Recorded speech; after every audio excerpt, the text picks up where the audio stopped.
found the sound bath to be extremely relaxing and very healing. Thank you very much. Much needed. Great energy for the throat chakra is what we were focused on tonight.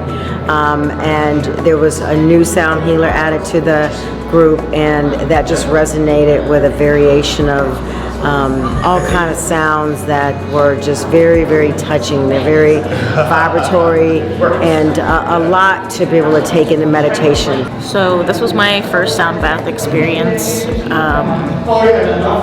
I didn't really know what to expect, and I think that was a good way to come into it and just see where my mind went and how the sound and the orchestration of it would kind of lead my thoughts in the way that I thought about everything that popped into my mind, from kind of my everyday struggles with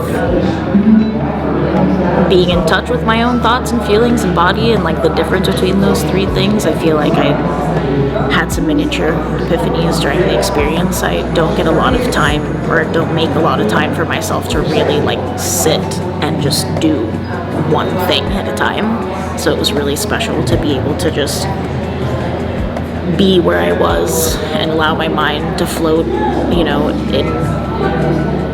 guided by the sounds and these amazing people who were orchestrating all of this and creating like a wordless story, a journey for my body and my mind to go through, and it's really amazing.